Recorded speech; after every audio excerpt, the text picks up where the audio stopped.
Bentuknya kira-kira seperti ini. Jadi kalau ada teks yang kita kirim masuk ke fungsi hash, kemudian kita dapetin sidik jari teks tadi. Kira-kira gitu logikanya. Satu hal di situ, kalau teksnya berubah, sidiknya berubah. Dengan cara itu kita bisa ngecek integritas dari teks. Kira-kira gitu. Kemudian sidik jari teks di encrypt pakai private key pengirim.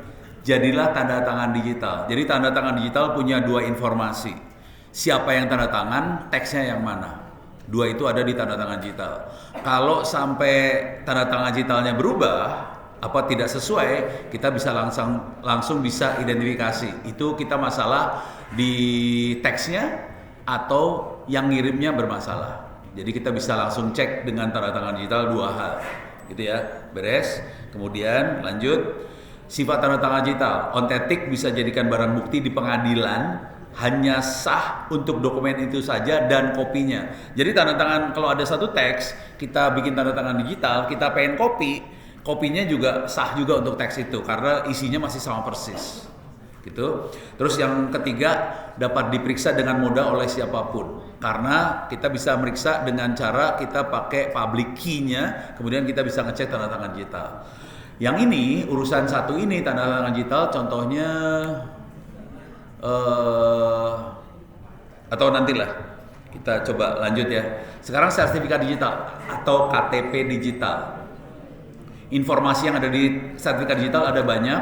Ada C itu country Indonesia misalnya, organisasi ini misalnya Pusilkom UI, unit organisasinya bisa Digital Security Lab, nama orangnya siapa, jadi ketahuan orangnya siapa, organisasinya siapa, masa berlakunya dari kapan sampai kapan. Di sini ada public key, di sini ada tanda tangan dari sertifikat otoritas.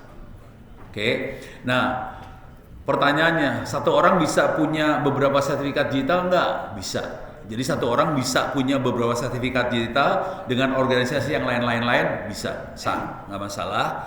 Punya public key-nya bisa banyak nggak? Bisa, sah juga, nggak masalah. Oke, tapi biasanya nempel ke masing-masing sertifikat, kira-kira kayak gitu. Nah, keuntungan dengan sertifikat digital, kita bisa bikin pipa komunikasi yang tertutup antara dua orang atau dua entitas.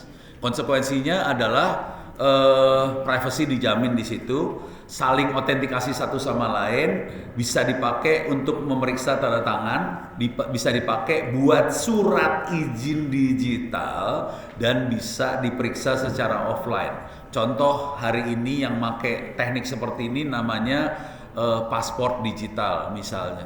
Jadi tekniknya kayak gini persis, paspor digital. Jadi bentuknya mungkin bisa file, bisa kartu apa segala macam, nanti bisa diperiksa. Oke. Di balik itu semua adalah makhluk-makhluk ini, gitu ya. Makanya tanda tangan digital, sertifikat digital itu penting sekali karena ini yang jadi kunci semuanya di digital ekonomi ke depannya yang ini. Oke. Nah, sekarang urusannya saya kasih lihat apa yang terjadi. Saya coba kasih lihat. Oke, ini pelan-pelan saya akan bacain ya. Ini adalah proses ngirim message dari satu tempat ke tempat lain. Message ini bisa dikirim pakai email, message ini bisa dikirim pakai WhatsApp, message ini bisa dikirim pakai Telegram. Semuanya mengklaim ada end-to-end encryption. Kalau cuman kirim message doang, ini kita ngetik di sini, klik send, dikirim ke sebelah sana, di sana dibaca. Tapi nanti tidak ada pertahanan untuk masalah identitas, privacy, autentikasi, semuanya hilang. Kalau cuman klik send aja. Supaya bisa aman, proses ini dilewatin. Dan proses ini pakai dua teknik enkripsi dipakai sekaligus. Ada public key, private key, ada juga symmetric key dipakai juga. Sekarang saya akan baca pelan-pelan, mudah-mudahan bisa masuk ke teman-teman. Tapi nanti saya akan kasih lihat prakteknya langsung. Pertama, kita ngirim message ini, message-nya akan dimasukin ke fungsi hash.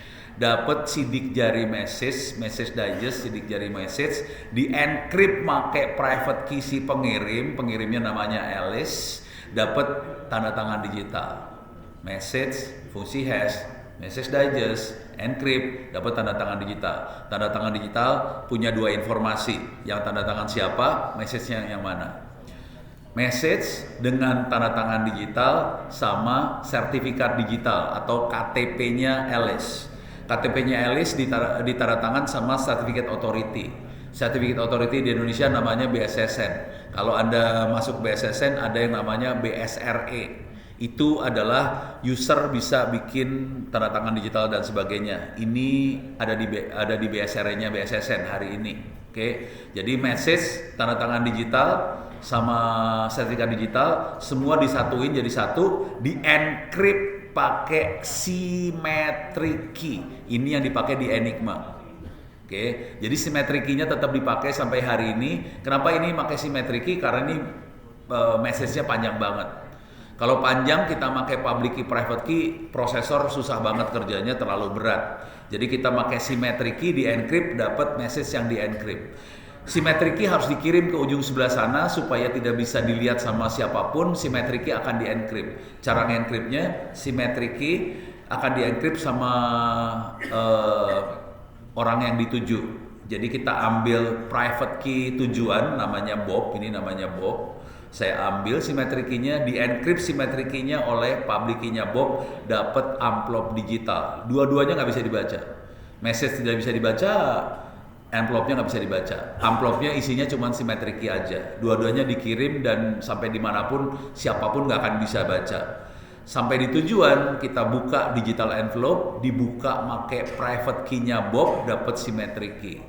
Symmetric key-nya dipakai untuk decrypt message-nya, ini persis kayak Enigma. Symmetric key dipakai untuk decrypt message-nya, kebuka lagi message tanda tangan digital sama sertifikat digital si ELIS. Pada titik ini, message-nya bisa kita baca. Yang kita perlu tes selanjutnya adalah apakah message-nya dirubah di tengah jalan, apakah yang ngirim betul-betul ELIS. Cara ngeceknya, message dimasukin ke fungsi hash, dapat message digest. Tanda tangan digital di decrypt pakai public key-nya ELIS, dapat message digest. Dua message digest dibandingkan, kalau hasilnya sama, langsung kita tahu bahwa message-nya tidak di-hack. Beres ya? Mudah-mudahan agak mengerti. Jadi intinya, kalau inti sederhananya adalah kalau kita kirim message biasa aja, bisa kekirim, semua orang bisa baca, bisa merubah message-nya. Kalau kita encrypt dan sebagainya, urusan privacy, integritas data segala macam bisa dijamin, tapi prosesnya lumayan ribet. Dilihatnya ribet. Sekarang saya kasih lihat prakteknya. Ini saya tutup. Ini saya tutup. Ini saya tutup. Sekarang saya akan buka di email saya. Kelihatan kagak ya dari jauh? Mudah-mudahan kelihatan. Oke, ini email saya.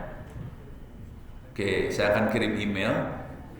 Oke, saya akan kirim email ke diri sendiri yang tidak dienkripsi. hono@indo.net.id. Ini tidak dienkripsi. Mudah-mudahan kebaca dari jauh nih. Oke, ini tidak dienkripsi. Bisa digedein nggak hurufnya? Di bold, ya udah. Deh. Oke, saya akan kirim nih. Message-nya saya kirim. Klik kirim. Dia send message, kekirim. Nih, coba kita lihat. Nih dia, ada message tidak dienkripsi. Kebaca langsung. Coba kita lihat yang lebih dalamnya lagi. Di sini ada view source. Ini mudah-mudahan kebaca nih. Oh, ini softwarenya Thunderbird. Anda bisa download Thunderbird buat di Windows masing-masing. Kalau mau iseng bisa install. Sebetulnya bisa di-install. Ini free. Bisa untuk Linux, bisa untuk Windows. Oke. Ini sekarang saya kirim message apa adanya. Saya akan lihat view source. Ini source-nya. Saya gedein. Oke. Ini kelihatan waktu tadi saya ngehack kirim message bohongan ke Jokowi, pura-pura jadi Jokowi, bentuk-bentuknya kan kayak gini juga nih. Ada receive by apa segala macam. Tapi itu nggak penting, itu dipakai buat forensik. Saya turun ke bawah. Ini ada tulisan from Ono to Ono, subject tidak dienkripsi. Saya turunin ke bawah lagi, kita bisa baca beritanya tidak dienkripsi dan terbaca, pakai mata biasa kebaca, tidak dienkripsi. Beres ya? Ini berita bisa kita baca. Sekarang saya akan kirim message yang dienkripsi. Ini saya tutup. Saya akan kirim message lagi, new message. Oke. Oh, sorry. Saya belum bikin enkripsi di sini. Saya masuk ke menu sebelah sini. Ini buat settingan menunya saya. Ingat ya, proses enkripsi yang tadi yang cerita saya semua panjang lebar tadi bisa dilakukan di konfigurasinya Thunderbird tanpa tergantung sama providernya siapa, tanpa tergantung Google, tanpa tergantung siapa aja, nggak peduli siapa aja. Saya bisa bikin enkripsinya di sini. Di sini ada account setting, saya klik account setting, oke. Di account setting ini ada settingan buat email saya di ono@indo.net.id. Di sini ada settingan buat email ono@itts.ac.id. Di sini ada email buat ono.purbo@secureIT.id. Di sini ada ono Gmail. Jadi saya punya 4 email yang sering saya pakai. Saya akan ngeset di ono Indonet.id. Oke, di sini bagian ke bawah ada tulisan end-to-end encryption. Saya klik end-to-end encryption, klik end-to-end encryption. Nah, di sini ada Thunderbird bisa digedein nggak ya? Oh, bisa digedein. Thunderbird does not have personal open PGP key for ono@indonet.id. Jadi saya bisa bikin key tadi. Caranya cuman add key. Udah. Saya akan bikin key. Jadi cara bikin key cuma gitu aja, diulang ya. Masuk ke konfigurasi ini, masuk ke end-to-end encryption, add key. Anda mungkin nggak masalah buat ngelihat ini semua. Bayangkan kalau kita harus ngajarin bintang 1, 2, 3, 4 buat kayak gini, mabok tuh bintang. Oke. Jadi kalau saya yang masalah besar di saya adalah saya harus ngadepin bintang. Itu aja sih. Kalau ngadepin Anda mah gampang. Masih bisa diajarin ginian, bintang pusing kepala saya. Asli. Karena langkah nanti prosedur yang langsung dilakukan adalah langsung minta ajudan buat ngurusin ini. Pening kepala gue. Karena ini nggak boleh dilakukan sama ajudan, nggak boleh. Karena pada saat ada sekretaris atau ajudan yang ngerjain, privasi langsung hilang. Nggak boleh ini dilakukan oleh ajudan. Beres ya? Nah, kalau untuk bikin key gampang banget. Saya ulang lagi biar ini end-to-end encryption, masuk add key. Saya cuman create new open PGP key, continue. Saya bikin langsung. Nah, ini bikin key-nya. Saya biasanya kalau ini cuman main-main, nyoba-nyoba, iseng-iseng, saya akan bikin expire dalam waktu 3 hari. Kalau mau dipakai lama 3 tahun. Karena saya buat percobaan aja, saya bikin 3 hari mati nih key-nya. Jadi key punya waktu hidup ya. Saya bikin cuma 3 hari. Setelah 3 hari nggak bisa dipakai lagi nih key tadi. Karena saya cuma buat demo-demo aja. Jadi kalau misalnya key saya sampai lepas, sampai bocor, ya udah biarin aja 3 hari lagi mati tuh key, biarin aja. Gitu kalau vaksin eksperimen ya. Udah gitu konfigurasi yang saya pakai adalah RSA. Perhatiin saya tidak lagi ada konfigurasi yang RC4 apa segala macam nggak ada, makanya RSA. Dan panjang key-nya panjang banget, 3072. Boleh yang lebih panjang lagi 4096. Saya pakai 3072 bit aja, panjang loh ini, panjang banget. Jebolnya setengah mati. Saya bikin key, generate key, confirm. Dia nanya apakah identitas saya ono@indo.net.id. Confirm, udah ono Indonet.id. Oke, saya bikin. Key udah berhasil dibikin. Nih punya key. Expirednya tanggal 21. Sekarang tanggal 18, 3 hari lagi. Kalau key ini mau saya publikasi ke internet, saya tinggal klik publish. Tapi nanti kita bisa aja caranya buat publikasi, saya bikin public key tadi saya kirim ke orang lain. Caranya gimana buat ngirim public key? Gampang banget. Saya cuman klik message. Sekarang saya akan kirim public key. Misalnya saya kirim public key-nya ke Ono lagi. Ono kirim public key ke Ono. Oke. Public key Ono OWP. Saya bikin public key OWP. Di sini ada attach, tempel. Tempelnya apa? Kita klik pilihannya. Di sini ada my open PGP public key. Oh iya, ini nanti kalau ada yang memang serius pengen testing komunikasi pakai enkripsi ke saya, silakan nanti email saya, nanti kita bertukar kunci, nanti kita bisa enkrip-enkripan. Kalau mau antar Anda pengen komunikasi ya silakan install Thunderbird, nanti bisa install seperti ini, nanti bisa eksperimen. Main-main aja, jangan dibikin serius dulu, ini buat mainan aja. Oke, ini saya akan attach public key. Oke, saya attach public key-nya. Sekarang saya akan kirim public key-nya. Ini saya hanya mengirim public key aja dan public key-nya tidak dienkripsi. Kita coba akan lihat bentuk public key seperti apa sih. Ini saya kirim public key-nya. Oke, sekarang kita ngelihat ada message masuk isinya public key OWP. Saya klik ini. Nih kelihatan. Bisa saya klik ini. Oke, saya gedein. Oh, cuma itu doang yang tambah gede, lainnya nggak tambah gede. Oke, sekarang saya akan more, saya view source, klik view source, nih, nah mulai bedanya mulai kelihatan nih. Oke, saya akan turun ke bawah, ini bukan public key-nya, public key benernya yang di bawah ini namanya public key. Bentuknya ada tulisan kayak gini, minus minus minus, begin, PGP public key block, ini adalah key-nya, seperti ini key-nya, mampus lu. Ini key-nya ya, ini kuncinya nih, kunci public key-nya. Ini buat enkripsi ya, segini gini public key-nya. Udah, beres?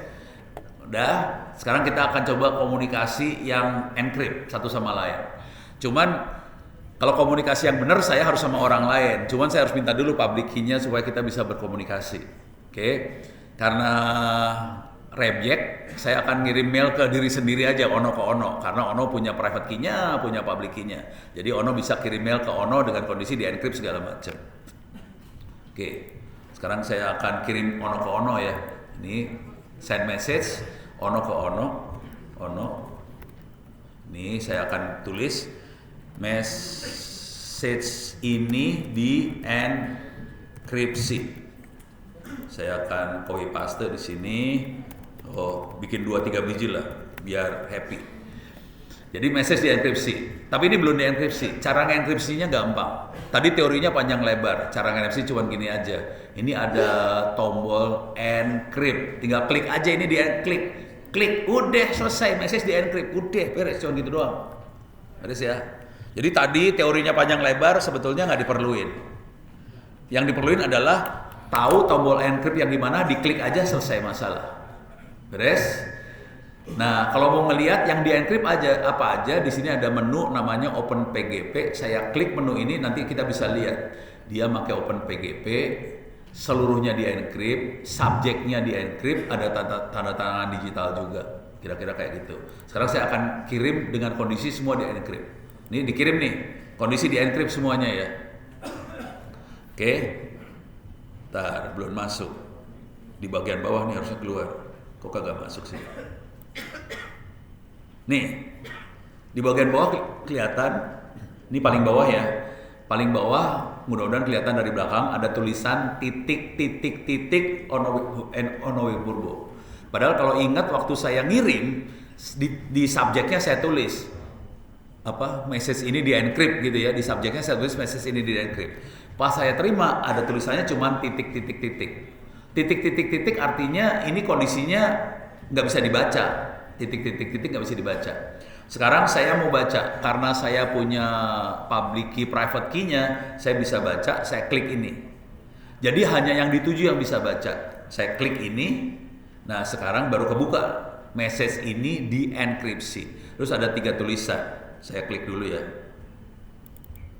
Nih, saya tulis message ini di enkripsi, terus ada tulisan message ini di enkripsi, saya copy 3 kali. Beres ya. Ini udah kebaca. Yang kita lihat di sebelah kanan ini.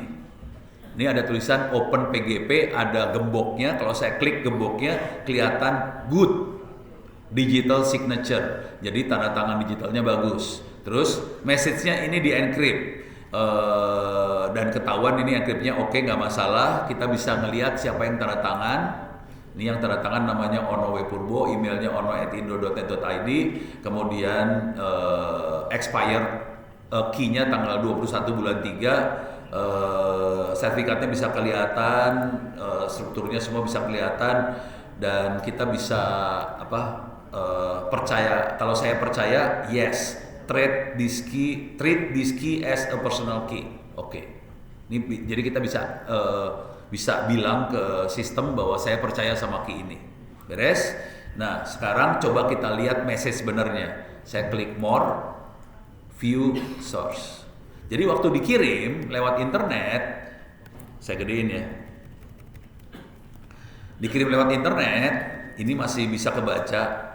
From to-nya bisa dibaca. Subjeknya nggak ada ya. Subjek nggak bisa dibaca. Subjek tidak bisa dibaca sama sekali.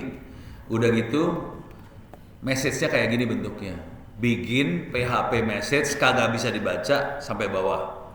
Sudah, game nggak bisa dibaca semuanya. Seluruhnya nggak bisa dibaca. Ini bentuk message yang di-encrypt kayak gini, nggak bisa dibaca sama sekali. Beres ya? Jadi mampus aja udah, nggak bisa dibaca.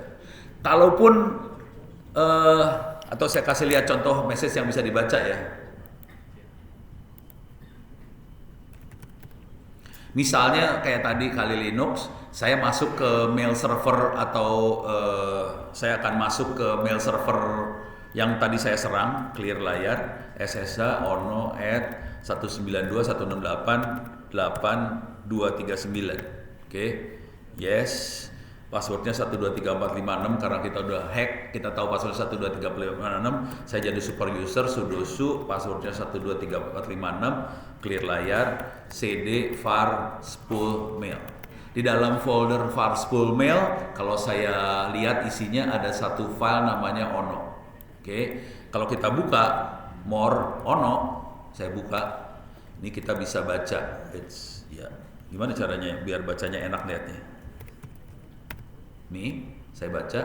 Ini ada mail dari ini saya sebagai admin server, saya bisa baca mailnya orang. Customer service-nya bisa dibaca, from siapa to siapa, please transfer duit. Ini ada tulisannya mohon ditransfer duit ke akun sekian. Terus ini ada mail dari Presiden RI Jokowi. Terus jangan macam-macam subjeknya, ini subjeknya kayak ini, jangan macam-macam, ada email kayak gini. Ini admin bisa baca, tapi kalau udah kayak gini, yang ini adminnya nggak bisa baca. Jadi walaupun kita pakai Gmail, walaupun kita sebagai aparat, sebagai TNI pakai Gmail, setelah kita encrypt, si admin Gmail nggak akan bisa baca message-nya kita. Walaupun dia punya kekuasaan tinggi di mesin itu, yang bisa dilakukan dan agak kurang ajar, dia bisa nge-delete email orang. Tapi baca udah nggak bisa, karena dia encrypt. Beres ya, delete dia bisa, karena dia punya kekuasaan, dia bisa nge-delete. Tapi dia nggak bisa baca email yang kita kirim. Kalau saran saya sih, mendingan pakai email tnial.ac.id, AC lagi, tnial.mil.id sekalian, udah beres aman. Dan itu lebih lebih dihormatin lah daripada pakai Gmail. Kesannya lu miskin amat sih pakai Gmail gitu, walaupun Gmail kan Google kan kaya ya. Beres ya? Oke, sekarang saya kasih lihat yang namanya tanda tangan digital. Salah. Sekarang udah jam berapa? Aduh, bentar lagi. Kacau. Nggak dapet ini sebenarnya. Oke, saya akan ngasih lihat tanda tangan digital. Saya akan kirim ke Ono lagi. Ono, ini hanya di tanda tangan digital saja. Oke. Ini nggak di-encrypt, saya akan kasih tanda tangan digital aja. Caranya bikin tanda tangan digital cuma gini doang. Klik Open PGP, di sini ada tulisan Digitally Sign. Di sini ada encrypt. Encrypt tidak akan saya contreng, jadi saya akan kasih tanda tangan digital aja. Jadi ini yang dilakukan sama BSSN segala macam. Kalau ada teks mau dikasih tanda tangan digital, teksnya tidak dienkripsi supaya orang tetap bisa baca. Tapi saya akan kasih tanda tangan digital. Udah dicontreng ini aja. Klik tanda tangan digital. Kalau kita lihat sekarang digitally sign. Oke, tapi tidak di-encrypt. Konsekuensinya nanti kalau kita terima, harusnya kita bisa baca teksnya dong. Oke, kita kirim ini, dikirim teksnya. Oke, kita lagi ngirim. Ya. Nah ini ada message, ada tulis di bagian bawah nih. Ada tulisan ini hanya di tanda tangan digital. Coba kita lihat. Ini ada tulisan, ini hanya di tanda tangan digital. Bentuknya seperti apa tanda tangan digital? Saya klik ini, more, saya ada view source. Saya gedein lagi biar kebaca. Saya turun ke bawah. Nih, nah di sini ada tanda tangan digital. Jadi bentuknya ada kata-kata begin, PGP signature, tanda tangan digital. Signature ini tanda tangan digital seperti ini. Dan kita selain tanda tangan digital, kita juga akan ngirim public key saya. Public key-nya akan dikirim juga. Nah pertanyaannya, message-nya bisa dibaca nggak? Beritanya bisa dibaca nggak? Nih, message-nya bentuknya seperti ini. Ini dia. Nih, nggak bisa dibaca. Curang dia. Jadi sebetulnya bisa dibaca. Ini ada kata-kata di sini. Content transfer encoding base 64. Jadi kita di encode dalam base 64. Jadi caranya buat ngebaca, saya harus masuk Google dulu. Oke. Convert base 64. Oke. Nih gini aja, jangan pakai image nih, ngaco. Nih ada base 64, saya gedein. Ada decoder base 64. Ada alamatnya base 64 decode.org. Oke. Nih saya masuk ke sini, mana tuh? Nih, saya ambil nih. Saya ambil. Jadi walaupun harusnya bisa dibaca, sama sistem di encode ke base 64 supaya orang yang jahil nggak terlalu gampang baca sih.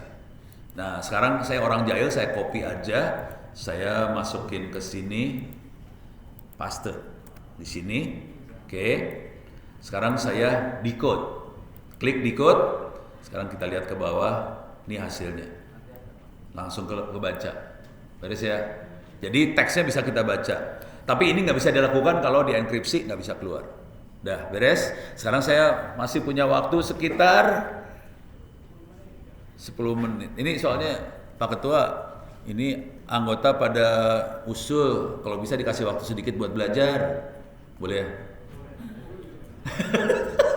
Ketuanya senyum, boleh nggak? Boleh ya. Oke. Masih waktu belajar berapa? 10 menit aja. 10 menit. Jadi kita sampai jam 3.30 ya. 3.30. 4.30 ya. Jadi saya punya waktu 15 menit lagi. Oke. Ini kalau saya ngerjakan pakai aplikasi Thunderbird. Oke. Nah, ini minta maaf, saya akan mulai mengerjakan pakai tangan. Command line saya akan pakai tangan. Saya akan mengencrypt file segala macam. Encrypt, decrypt file segala macam. Cuman saya akan makainya tidak manusiawi, saya akan pakai kayak gini ya. Oke. Wah ini minta maaf tidak manusiawi. Oke. Sorry, salah. Oke.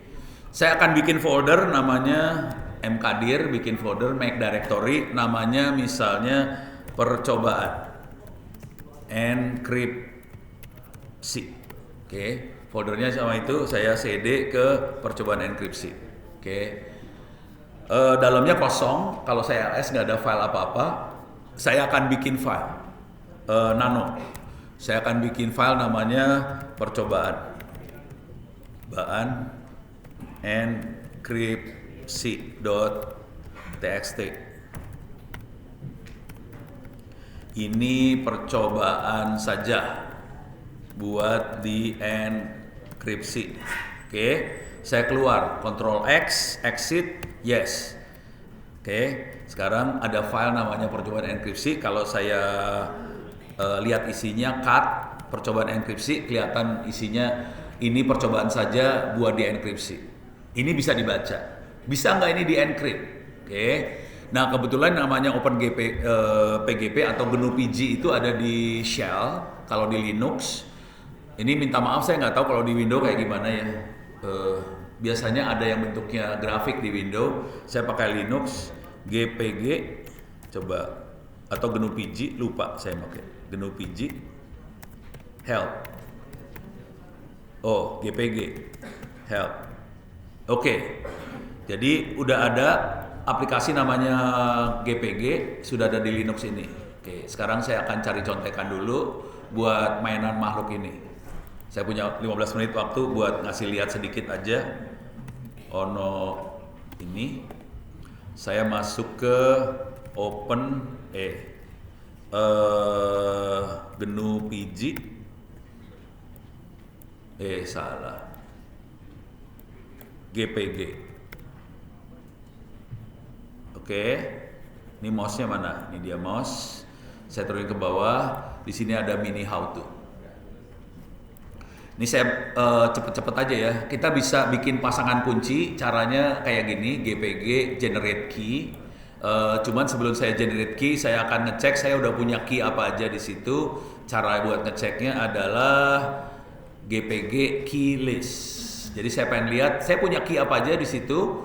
Saya clear layar, paste. GPG key list, enter. Saya nggak punya key, belum ada key sama sekali di situ. Bener-bener nggak punya ya, kagak punya. Jadi saya harus generate key dulu. Oh iya lupa, ini laptop baru saya format abis kemarin karena sebel. Kadang-kadang saya suka sebel. Udah sebel karena suka ini laptop saya kadang-kadang dipakai ngoprek. Udah gitu kotor, isinya macem-macem, sebel. Ya udah, saya akan generate key di sini. Saya generate key sama persis sama yang tadi. Saya kasih real name Ono W Purbo, email address ono@indo.net.id. You select user ini, oke. Saya harus, nah ini sekarang dia nanya.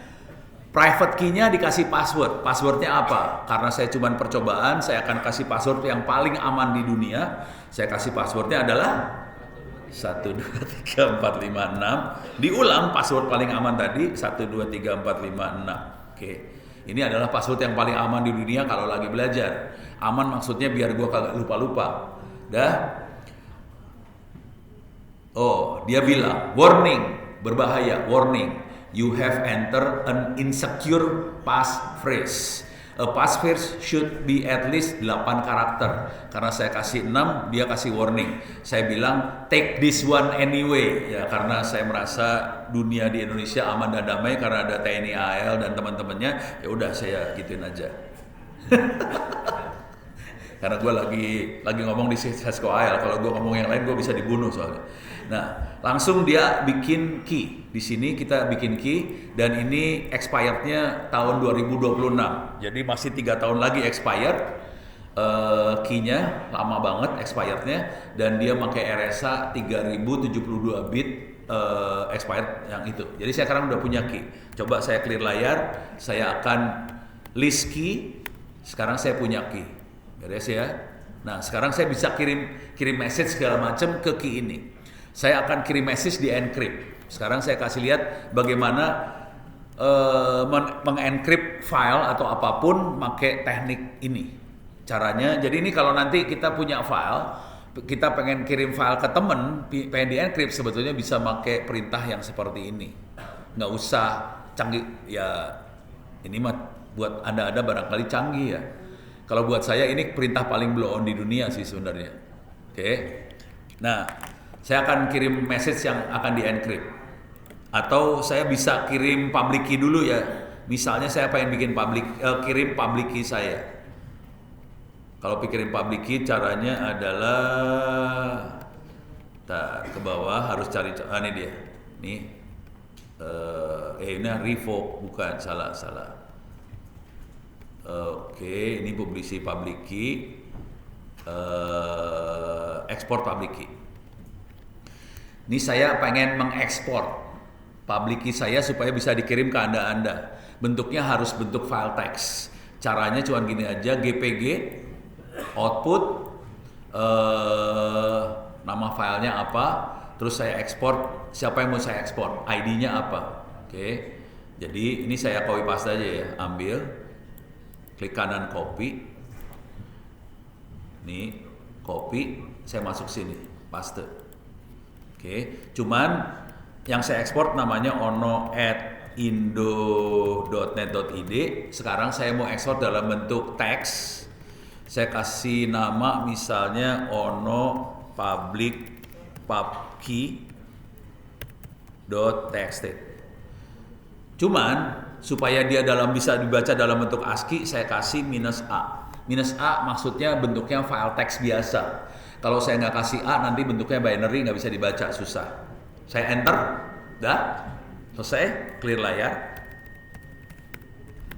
Sekarang ada file namanya ono pubkey text. Kalau kita baca ono pubkey text bentuknya kayak gini. Ini yang tadi.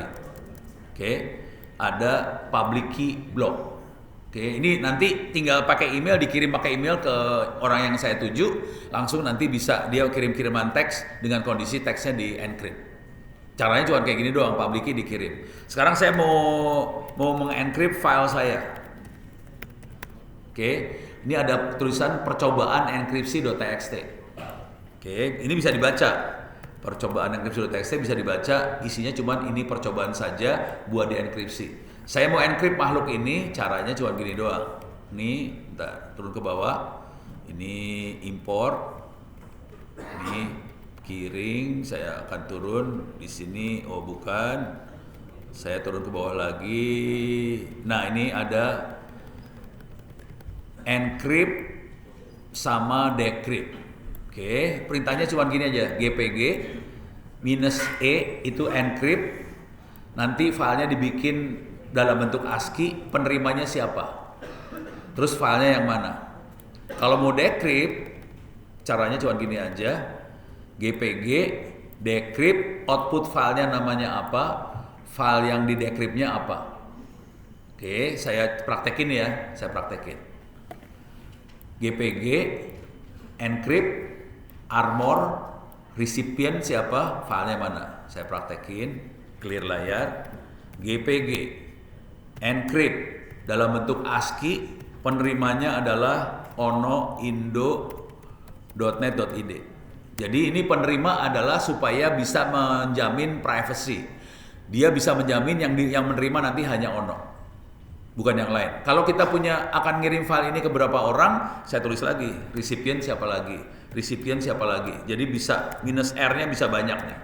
Satu file bisa punya banyak minus R. Yang bisa banyak, yang bisa baca banyak orang sih sebenarnya. Udah. Sekarang saya kasih tahu filenya yang mana. Filenya adalah percobaan enkripsi.txt. Ininya switch-nya yang dipakai adalah encrypt, armor, recipient, percobaan enkripsi.txt.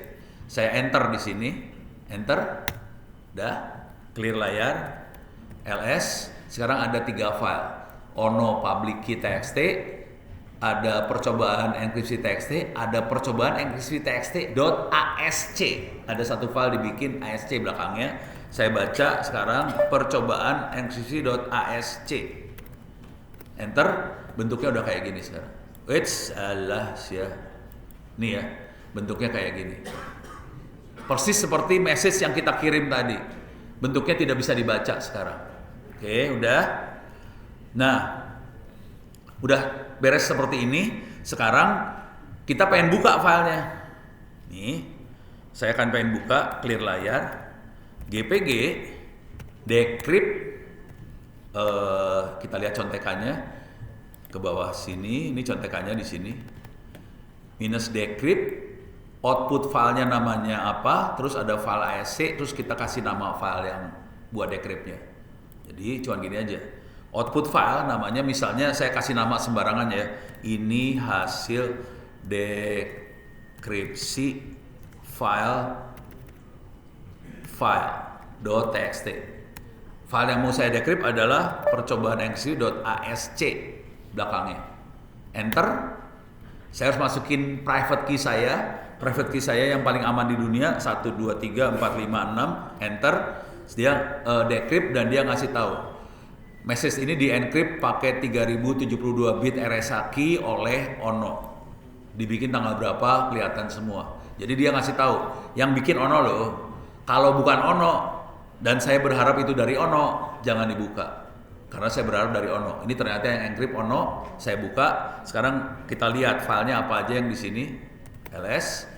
Ini ada ono public key, percobaan encrypt txt ASC, ada ini hasil deskripsi file. Kita buka more, ini hasil deskripsi file, enter, ini tulisan yang tadi. Coba kita buka lagi, more, percobaan enkripsi, sama persis isinya. Bukan sulap, bukan sihir, Beres.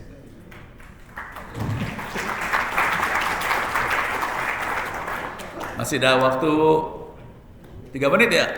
Ada pertanyaan? Nggak ada ya? Saya rasa pusing karena sebentar lagi ada ujian. Sebelum ini saya ngingetin aja, saya balik ke sini aja ya. Oke, kalau ada apa-apa silakan email saya, ini ono@indo.net.id. Kalau mau ngobrol yang sifatnya terbuka bisa ke Twitter. Kalau mau telepon ini 0811945969, nggak bisa di telepon, nggak bisa di WhatsApp, nggak bisa di SMS, nggak bisa di Telegram. Cuma ngasih tahu aja gue punya HP, gitu aja. Beres ya? Oke, terima kasih banyak. Mudah-mudahan bisa berangkat. Saya tutup hari ini. Bila taufiq hidayah. Assalamualaikum warahmatullahi wabarakatuh. Saya kembalikan pada ketua kelas.